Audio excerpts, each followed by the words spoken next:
What is relationship OCD? Have you got it? Or do you suspect that someone you know has it? Or you're not quite sure? You might have just got the diagnosis. Or you're searching around for some answers as to what is going on with my relationship, no matter how good and stable things are.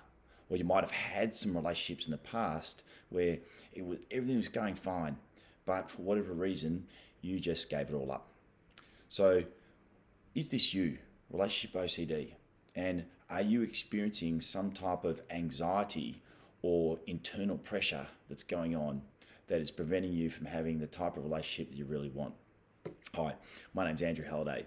I help people with anxiety to overcome and dissolve their issues so they can go on to have a normal and happy life the way they've always planned. And relationship OCD is one of those areas that I just want to tap in today and share with you some of the things you might be experiencing or someone you know might be experiencing, so you can get some comfort from that in the first place, and then stay to the end and I'll be able to show you how you can go on a 15-minute conversation with me to discover, do you have it? Are you experiencing it?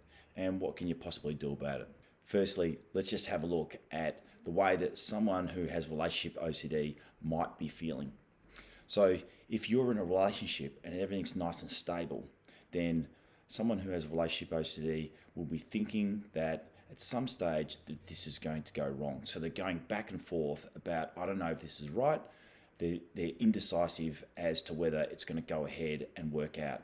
That everything is stable and everything feels good, everything's right, that your partner is fully committed and they do everything in terms of behaviour, what they say, the way it feels around them, everything's completely congruent, yet you don't believe, no matter what they do, what they say, and there's no past traumas associated with the way you're feeling. Your thoughts are constantly filling up that something can go wrong. And then on top of that, the further down the track things go, the more stable things become, and the longer you are in this committed relationship, you still feel like something is going to go wrong. So how might someone who has relationship OCD behave? Well, let's just imagine once again that the relationship is very stable, but then they put tests in front of their partner that they can't possibly pass to try to trip them up all the time. That they always pick the opposite side of an argument, even though they don't actually believe in that side of the argument that they pick. That they create negative scenarios in their head in your absence, or in your partner's absence, you create a negative scenario in your head that can't, once again, be possibly true and is incongruent with their actions and behaviours. That you're hot and cold with the affections. Sometimes you love the affection and sometimes you push it away. And that you doubt the authenticity of your partner's love, affection, behaviour, and gifts sometimes. That there's always some type of motive that's aside from just being your partner and having stability with that.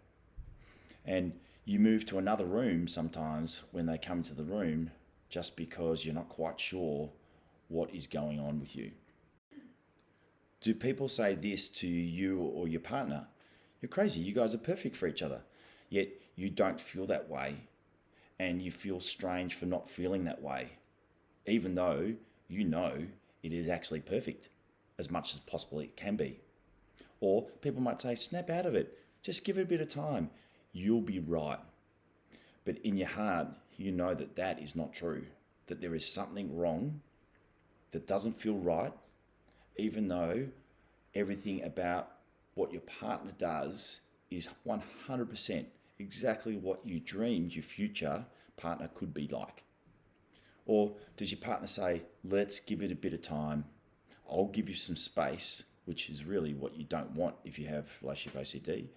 You don't want the space, but at the same time, because your partner doesn't really know how to deal with this, they're not designed to handle this even though they'll want to, then by trying to give you some space, it's not the right thing for you.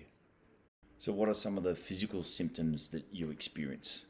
Well, to start with, if it's getting on to that stage where you feel like it's quite intense or very challenging for you, then you might actually have some sleepless nights or night wakings. And what happens is during that period of time, you start flooding your mind with all those types of thoughts about it.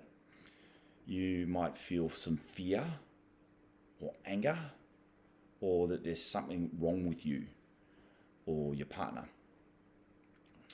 That you get some panic attacks, that closing over your chest or shortness of breath. And of course, you may experience fatigue or lethargy.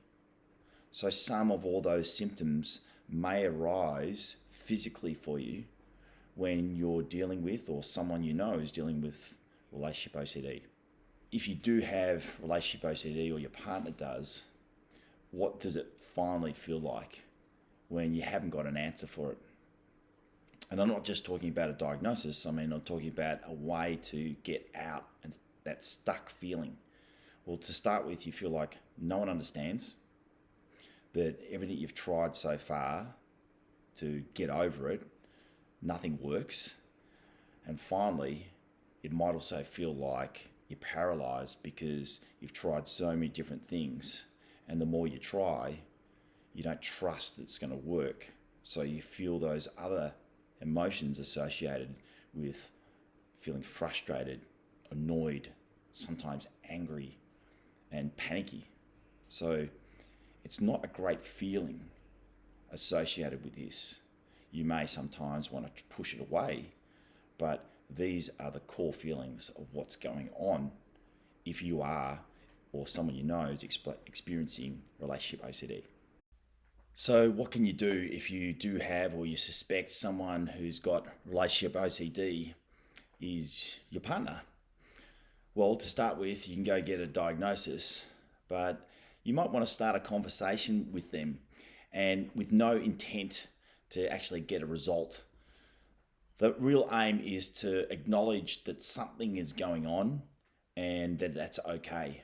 To acknowledge the way that someone's feeling is just as important as getting the solution in the first place. That if they're feeling certain things about the relationship, then that's okay, because they're actually quite natural and normal. But if it's affecting your relationship, it's really important to get some help. That it's affecting your relationship in a way that you feel like everything is great, everything is the way both of you have always imagined it would be, then there's something there that has got nothing to do with your relationship, but has something to do with the individual who's feeling those feelings. And it's really important to get that. And if there is something there between you, then you need to sort that out. But if it's the individual feeling those feelings and they're not founded, firstly acknowledge those feelings because they're real, they feel real. But then secondly, need to sort out how to dissolve those issues that have created those feelings in the first place. So if it's not the partnership itself and everything's stable and everything's congruent, then it's worthwhile getting some assistance with that. So if you want to get on a 15-minute discovery call with myself, then click the link below and you'll be able to get through to my booking form. And at least that way we'll be able to have a discussion about what you're feeling, acknowledge exactly what that is, and we might be able to pinpoint exactly where that is, and you might be able to sort that out without much further assistance, but certainly I can assist with that in the first place. So my name's Andrew Halliday. I assist people with anxiety to dissolve those issues so they can go on to live a happy and normal life the way they want to.